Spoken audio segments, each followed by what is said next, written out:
I'm Darren Barker. And I'm Spencer Oliver. Versus Salon. I'm David Hayes. I'm Jame DeGale. I'm Angel Townsend. I'm Carl Front. This is the live show. This is the live show. This is the live show.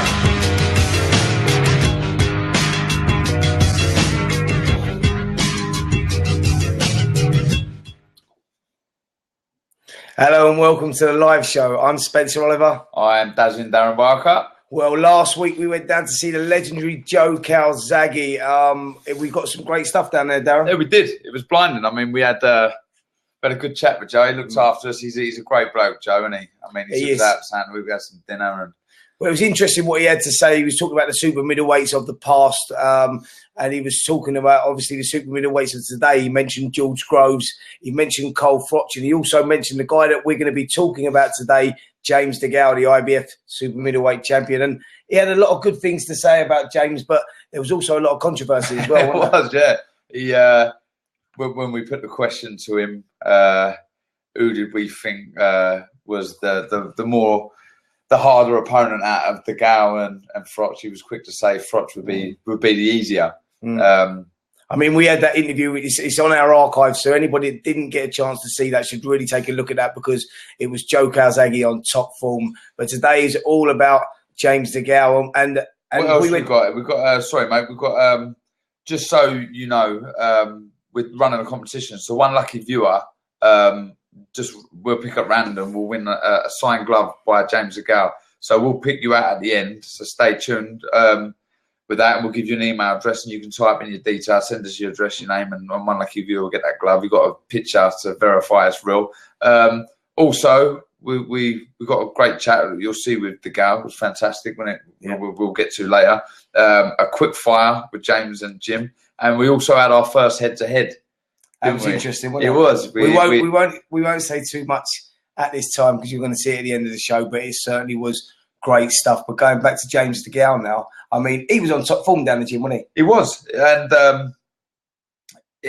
mean, I was always buzzing. Before a camp, I knew what was coming my way, you know, as far as a 10, 12, 14-week training camp.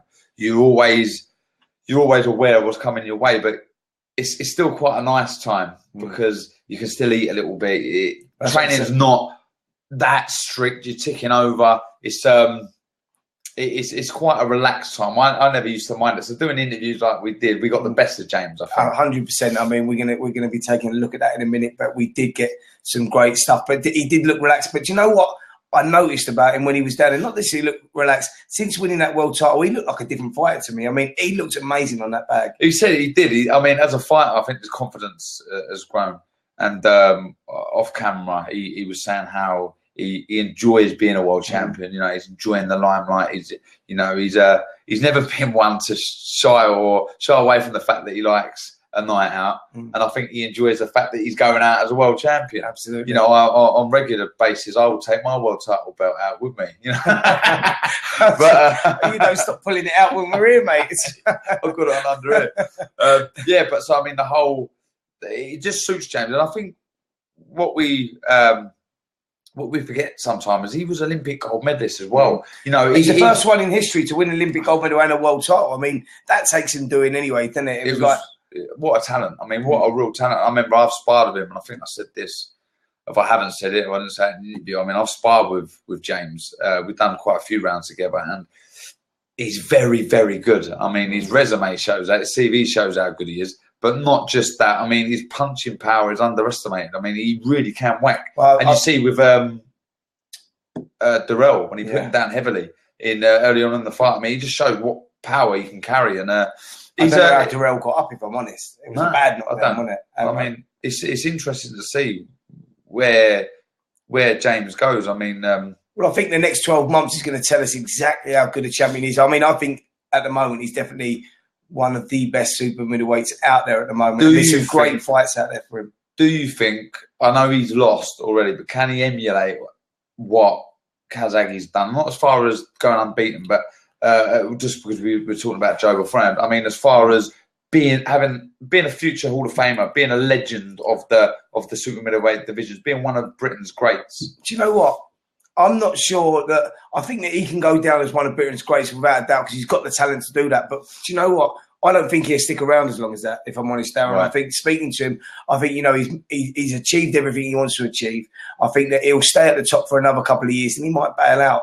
I think that that's the way that I could see it going, because he said to us himself, he's had a long career, hard career, and now he's won the pinnacle of whatever he wanted to do. So, I mean, who knows what the future holds for him, but I certainly think that he'll defend that title a few times, and he'll be in some more massive fights. And the fight that we'd love to see him is George Groves. Yeah, and I mean, you'll see his answers that when we put that to him. But I suppose another thing with James, he's not he don't shy away from the fact that he wants to earn as much money as possible. He's not, although he's proud of being a world champion and winning the Olympic medal. He wants a gold medal. He wants to be a rich man, doesn't he? I mean, he's from a tough part of London, Holston.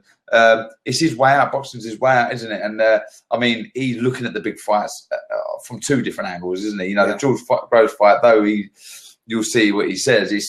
I think that fight for him is more for financial gains, isn't it? Well, look, let's take a look at it. We went down the gym earlier on in the week to catch up with Jame DeGale and see what he was up to. Let's take a look at how we got on.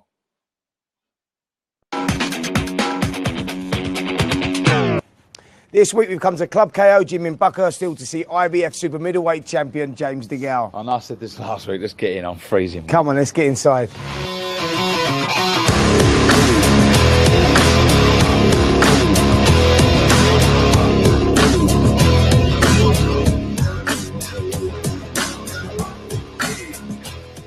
So we Darren have come down to Buckhurst Hill, the KO Gym, where Super Middleweight Champion Jame DeGale and his trainer Jim McDonald is joining us. James, how's things going, mate? Good, all good, Spence. Just training and waiting for this next day. But should know in the next couple days, hopefully. So yeah, it's been good. Any ideas of opponents? So it looks like it's not mandatory. I can't say his name, it's like some mad long name, but he's a Venezuelan. He's pretty dangerous. 25 fights. He's won 24. He's knocked out 21. And he's only lost against Matt Korobov. So it's tough night. It's a tough night. But listen, you know me. I'm confident. But be here in England. Well, it's what we're trying to work out. So I should know in the next couple of days, Al Heyman and Eddie Hearn are getting together, and hopefully it could be on the 9th. If not the 9th of April on the Joshua Bill, it's at the end of April in America. So you get us a nice little trip, get us in Vegas or something. I know. Do you know what? I'm not joking, just jumping in here. That's all he wants to do is go away. Since he's retired, he's like, yeah, right, we've got this one. Do Martinez in Argentina. And then when you go, we've got to go down to Buckhurst Hill to do James, you go, Buckhurst Hill. Is that it? Can't we get him? Anyway, how's it looking, Jim? Yeah, obviously James is like just waiting for the date for him, just ticking over at the moment, really, just getting back in. Not like looking to break no records at the moment, just slowly it'll build up. But as soon as you start building momentum, he'll be back in and come fight. Like I said to him the other week, we always set new goals for every fight, and this fight won't be different. So let's go right back to the beginning. So where you two met? How long have you been training? James? Yeah, since we turned pro, since James done one session. Oh, you're right. There's a team right here, the A team. We were all the same actually. We I had Tony from the start. You had Jack from the start. It's important that it's rare as well. That loyalty as well. I say Jim's more than a coach.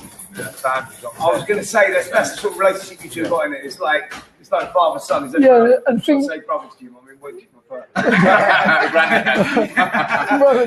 You know what? It's true because like in boxing, like with relationships in trainers, coaches, and that, over years, the most successful.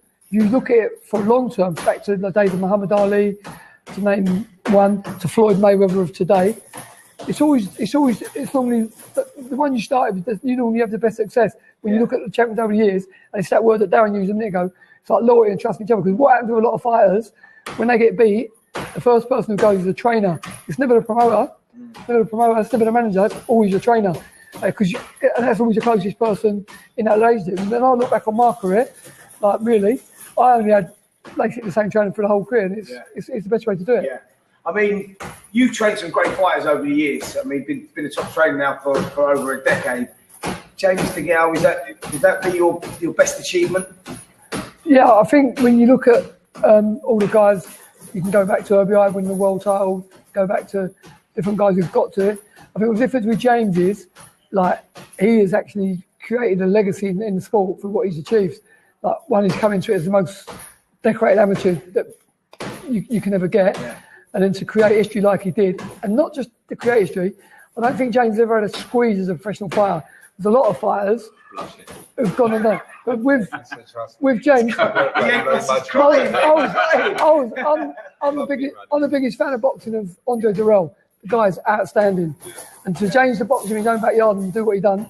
Do you know what it's been? It's like unbelievable. It feels like I do get my credit, especially now, but I ain't just think I won an Olympic gold medal, the British Turner. In my 9th fight, I won the British title against Paul Smith, right?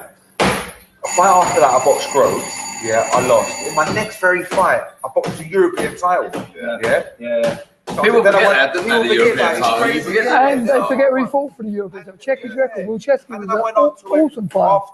After I had a very, very bad patch. I was depressed. Yeah. Obviously, the loss to Groves killed me, hurt me. But I built back. I worked my way back. Ended up boxing for a world title against a good quality fighter in Durrell. Ended up beating him. Then my first defence, I went to Canada, defended my title in Canada on show. Pressure on that fight as well against you. I went there. Well, I think there was pressure. There was big pressure there. Yeah, massive. Listen, he was rejuvenated. He was fresh. I've never seen Boots so on it. Do you know what I'm saying? He was pushing the fight. He looked in great shape. Yeah. But it just shows you how good I am. If you Olympic gold medal or world title for you, what is the more important? That's so hard. Obviously, they're the top of both, aren't they? Yeah. It's the pinnacle, but I think that'd be easy for me if you ask me that question, because with the world title comes a load of dough. With the Olympic title, I don't know. I struggle with that. Do you know what, Spence? I think it would be the world title, because I remember growing up and watching the likes of Prince Nadim Hamed going to America and win his world title. So for me to do it, you know what it feels like when you've done it. So to go there and do it and have the whole country and your family so proud of you, that was unbelievable. Away days are always good as well, aren't they? You're away from home. It's nice to defend it in England, I suppose, or whatever, but.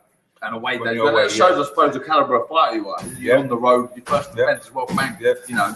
So you're in the lines then. What about future ambitions? Is there any move up to light heavyweight? You know, would that be a? Well, I make 12 stone Spence pretty easy. Yeah. So I want to be the best, the number one at super middleweight. So once I won a couple more titles, I will be number one. As I say, I'll get through this mandatory first. And then I'll probably box Buddy Jack for the WBC as well. Unify the titles. That's what I want to do. Ring magazine. The ring. That's it, man. I want to be the best in the division. Yeah. That's what it's about for me. So I want to be the best at super middleweight, and then you never know. How does obviously you were saying they touched on before about Groves having that win over? Does that fit into your plan, Groves? Not really. No. Not really at all. Listen, if boxing fans want to see that, I'm willing to do it. Do you know what? I'm pretty easy. I can live with him beating me and me going on to be world champion, earning money, and you know what I'm saying, making a name for myself. Jim always said the cream always rises, and look what's happened. Yeah. Sometimes a loss. Yeah. I suppose if there's a different kettle of fish, if he brings his hand to the table, there's another world title, you know, whatever happens. Listen, he thinks fine eating. It's just unbelievable. The guy is deluded. He thinks I'm deluded. The guy's off the plot. So, Jim, listen, I'll get a quick summary. I've got to get a quick summary. Excuse me one sec. We've been doing a little bit of research. On Jimmy Mack. There's only one Jimmy Mack. Jim, explain that. You don't know about this, do you? Jim, explain that. Explain that little. So this is a Jimmy Mack portable personal trainer DVD. With this, you got to hear the music in the background. It's beautiful. Jimmy Mack will get to you. You're wondering where I got that from? Yeah, no, I'm not. Because you know what? I remember part of the thing doing stuff on that. Like, people don't realise I've had a number one hit in the charts. Yeah? No, I'm talking serious. Yeah? You just check the record live. Yeah, and you'll see. Yeah, and that was all part of the same time, the same uniform. They all went top of the pops. And they done it. If you check the record out, Gabriel, just check it out. I've seen twice. Yeah, it's all in there. So it was the number one hit. So it went to number one. So it's legit. So if anyone gets a chance, that's the DVD you need to be getting. Jimmy Mack. In the back, you need Jimmy Mack. Jimmy Mack. That's the world bag. Literally. But listen, guys, we don't want to hold you up anymore. I know you've got your training to do, James. We're gonna catch a little bit of that, but pleasure, mate. Best of luck in the future. Jim, as always, it's been brilliant. Well, love that interview down there. Jame DeGale on top form, wasn't he? He was on top form. I mean, you can just see the relationship they have. It's brilliant. He's unbelievable, Jimmy Mack as well, isn't he? I mean, he's been around. This guy has trained so many people, as you heard in the interview there. He's trained world heavyweight champions. He's been around a lifetime. He was a great fighter himself. He beat he was the last guy to beat Barry McGuigan. That's it. Yeah, he was an unbelievable fighter as well. But two great guys. You can see the chemistry, can't you? You can. I mean, moving on to DeGale, we didn't touch. Well, we touched a little bit there, just about he may have to face his mandatory tough Venezuelan. We've got it here, Jose Uzatagi. I think he's 28-year-old. He's had 24 wins, he won, lost, but 20 KOs. He only lost to Korobov. So he's a tough fighter. I mean, I was watching him against Julius Jackson. Yeah, we're yet to find out if he's related to Julian Jackson. It might be his son, I think, but I'm not going to.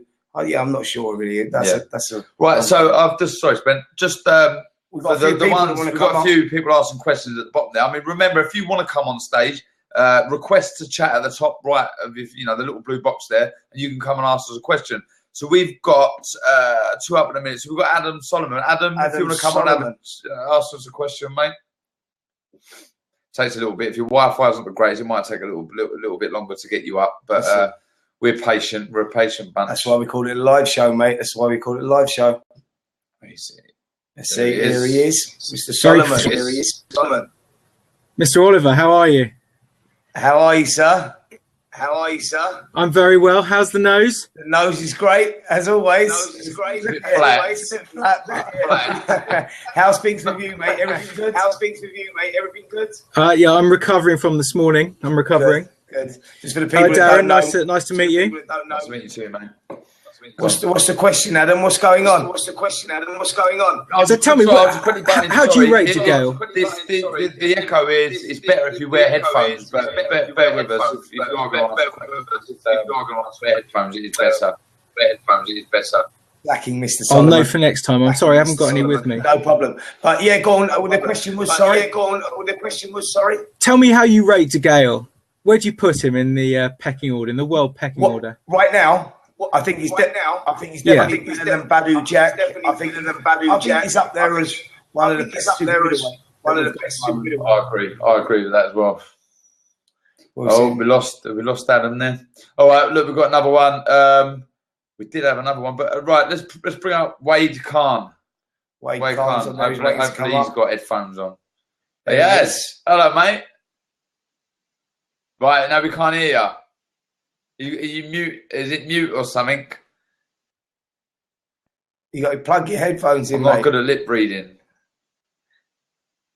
Right, try and mess about with that. We'll have to leave you for a minute because we can't hear you. But right, hold on. Let's get some questions. So look, we've got a couple here. A couple have wrote.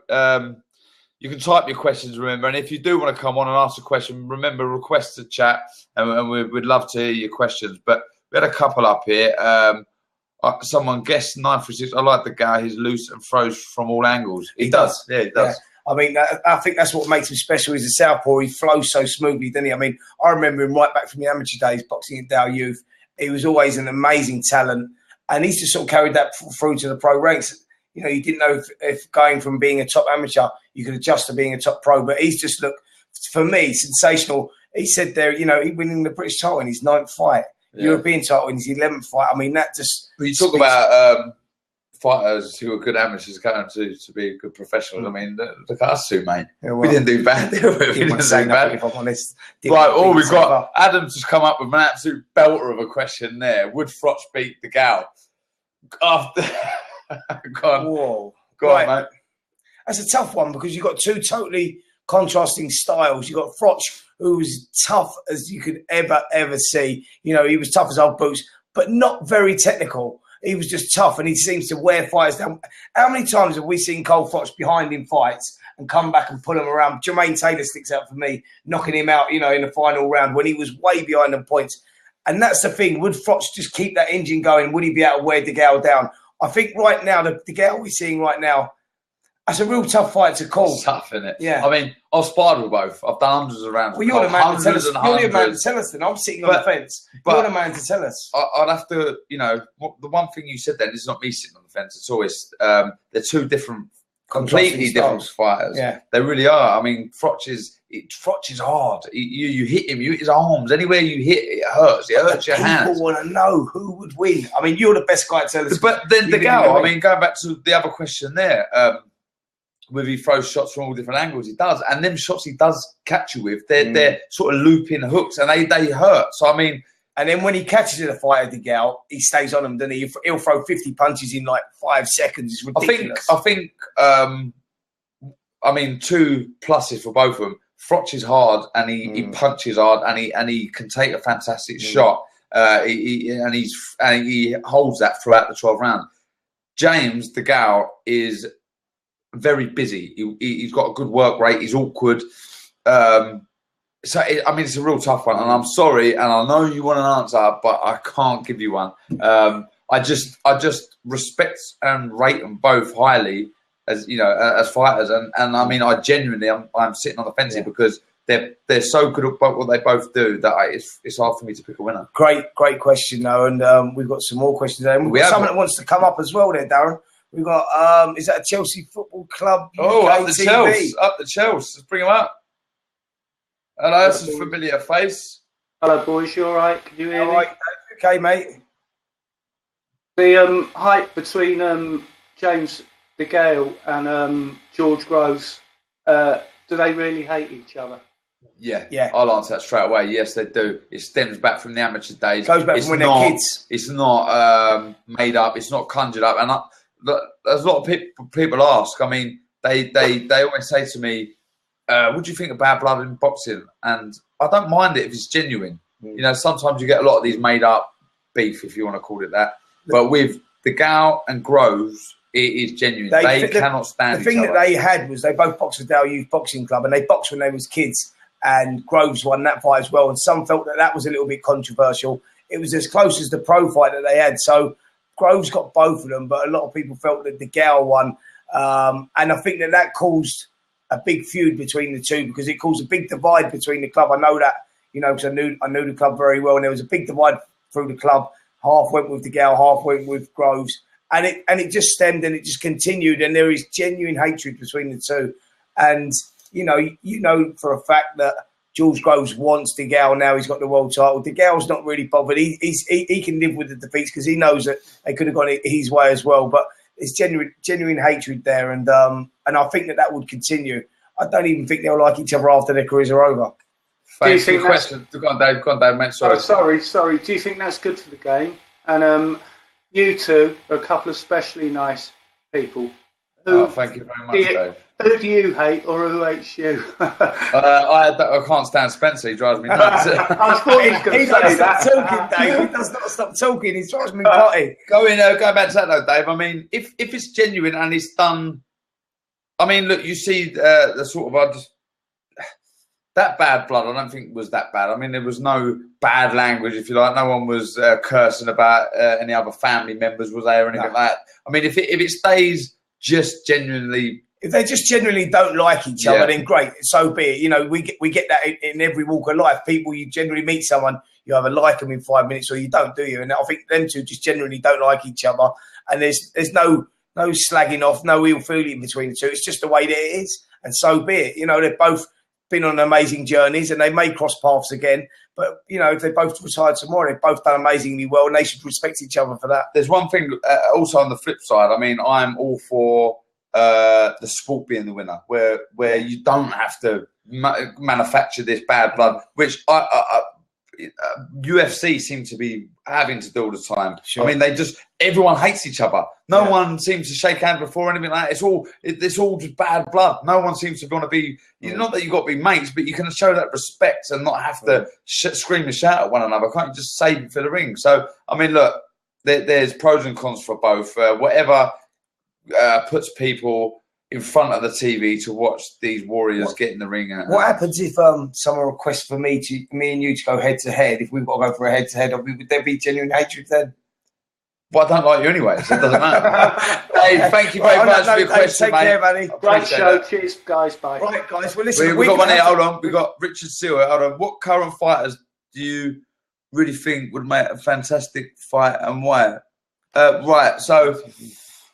Right, I think let's move on to who would we think would be a great fight. I think Gennady Golovkin has been talking Canelo. a big fight. Him and Canelo would be amazing. And I think I'd like to see him move up to light heavyweight as well. And if he did do that, imagine him and Kovalev would be an amazing fight, or Stevenson. There's loads of fights around that super middle light heavyweight division. There's loads of fights to be made, and I'd love to see. And also, obviously, the fight that we'd all be dreaming of, Anthony Joshua versus Charles Martin, that could be announced. We're not sure if that's going to happen, if it's not going to happen, but that's a fight that I'd love to see, because I'd love to see if Joshua really can compete at that level. So it's one that I'd love to see. I think boxing at this present moment is booming, especially in this country with 12 world champions. But I think it's on the cuffs of being perhaps the best it's ever been. Yeah. You know, there's some, like you say, some huge blockbuster fights there that if they're made, we're talking. I think the beauty about the game at the moment is that these fights are being made. That, you know, before there used to be fighters that wanted to protect their title, so they would always steer one promoter was working with another, so they wouldn't get on or whatever. But now these fights are being made, and that's all about the money, because, you know, people are going pay-per-view and the fights can be made. Eddie Hearn's doing an amazing job on Sky TV. He's getting a lot of the fighters, and these fights he's working with, you know, Al Heyman overseas, and he's also working with the Sauerland brothers in Germany. So these fights are now being possible to be made, and that's why the game is as good as it is. What do you reckon about the live show, streaming live fights? And we put our own shows on from Vegas. Told you, he's talking about it again. He wants to go abroad. That's all he's done ever since he was I'm talking about the longevity and the bigger picture. But hold on, we've got one more here. Just quickly get last one before we have to move Perryman. What are your thoughts on Kevin Mitchell retiring? So what we'll do is we'll save that, because we've got a bit of news, the week's news. So yeah, we'll save that for the end. If you stay on, Liam, we will be talking about that at the end. There's a nice little piece we're going to be doing on Kevin Mitchell. And by the way, he's our guest next week, so he'll be giving you what he's all about, what he's doing. And so definitely tune in for next week, because we will have Kevin Mitchell on. But look, we've got to move on, guys, because we're running out of time. So let's move on to the quick fire round. So what Darren does every week with a fighter, he has a little quick fire book, and he asks them a few questions. And this is a little bit of fun. Let's take a look at what he done with James DeGale. It's that time again. It's a quick fire round. We've got James and Jim in. Right, James. Early bird or night owl? Night owl. Dancing or singing? Dancing. Wine or beer? Beer. Cats or dogs? Dogs. Beard or clean shaven? Beard. Fruit or veg? Fruit. Money or fame? Money. That was a hard one for you, though, wasn't it? World title or 5 mil cash? World title. Call or text? Cool. White bread, brown bread? Brown bread. That was quick. Blonde or brunette? Brunette. That was a hedge. Ferrari or Lambo? Lambo. Christmas or birthday? Birthday. Beach or pool? Pool. Fries or chips? Fries. Boobs or ass? Ass. Looks or personality?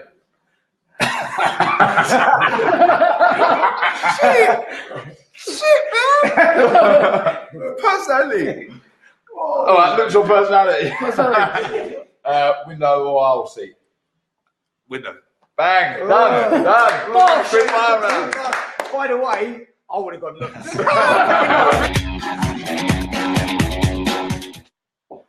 Quality, that well, was. you know what? I love them. I love that quick fire round, and we're going to be continuing doing that with everybody. And that was some great answers there from Jimmy and from James. That was good fun, wasn't it? It was good fun. I like doing that, and it just shows the chemistry they have between. I mean, we spoke about earlier, but they are like it's like another dad to James or an older brother. Didn't you put that to him? Didn't you? Would you class yourself as an older brother? Yeah, or dad? He just looked at me and smiled. So I didn't give us a definitive answer there, but yeah, good stuff there. But look, let's move on again, Darren, because we've got loads to get through in this show. We packed it out.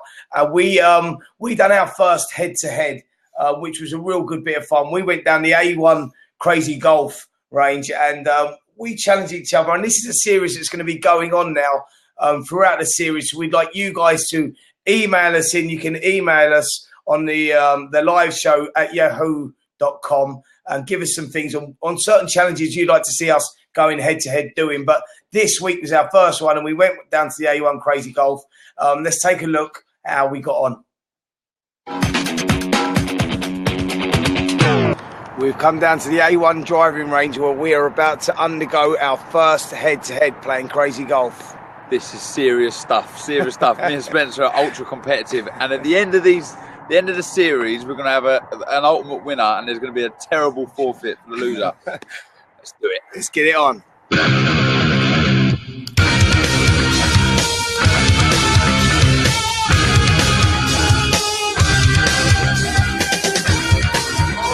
This golf range is prehistoric thing, a bit like Spencer.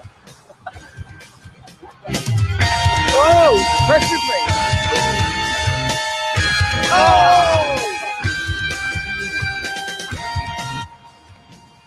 Oh! Thing is, though, I'm not just a pretty face, I've got the brains as well for the strategy. Spencer hasn't got that. He can never cope with the pressure. Oh!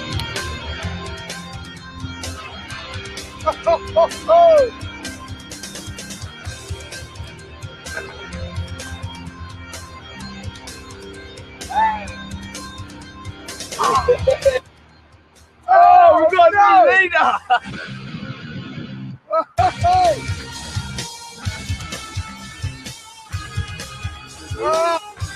Yeah!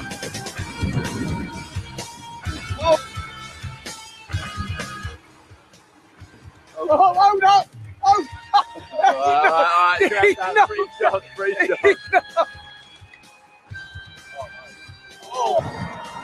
Don't miss them. Don't miss them. I do not miss them.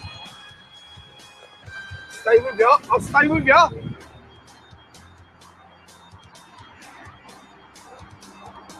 Oh! Hole in one. Right, it's neck and neck. We're on the last hole. We're both terrible. And this is what faces us. This mammoth hole. It don't look bad, actually, but that little mound has crumbled the best of the golfers. Oh, nice approach. Hard enough. Oh! Too hard.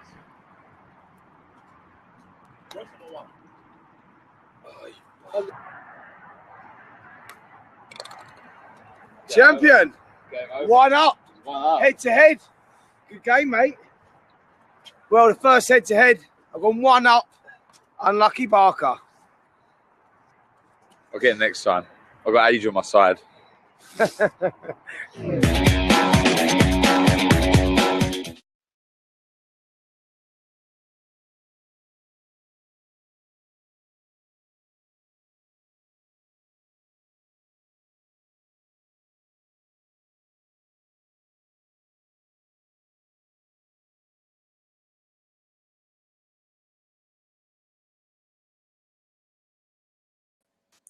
We're back. We're back. Well, there you see our first head-to-head. Unfortunately, Mr. Barker was a little bit sore in defeat there, but Libby. It could be a little common thing as we go on. But I'm really looking forward to these challenges. So don't forget to email us on the live show at yahoo.com. Tell us what challenges you'd like to see us doing through the series. Also, remember, we've got loads of archive stuff that you can go in and see the interviews we've done last week with Joe Calzaghe. Also, this one will be on the archives as well. We've got loads of stuff to get through, and we've got news of the week coming up, Dal. Yeah, a little thing we're going to do, news of the week.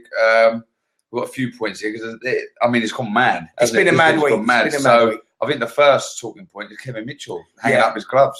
Well, is it a shock to us? Was it a shock to us? I mean, we was down the gym a couple of weeks ago. He was talking about that last fight he had, and he said the first time he's ever felt a punch being affecting him as much in the fight. We said, yeah, but he was a Venezuelan kid, very hard puncher. He was like, no, Spence, now I've never been hit like that and felt like being shook so much. I don't know what I got left. So when I heard the news that he was retiring. If I'm honest, he's had a long, hard career, done amazing. I'm glad he's hung up his gloves, if I'm honest. Same as, I mean, I remember being an amateur fighting in the Feds with him in the NLB season. I think he was at the time was about 30, 40 fights unbeaten. So, I mean, we'll get more with Kev next week. He's on the show. But, I mean, credits to Kevin, and I'll definitely be raising the glass. Yeah, absolutely. I'm sure he'll be raising the glass next week as well.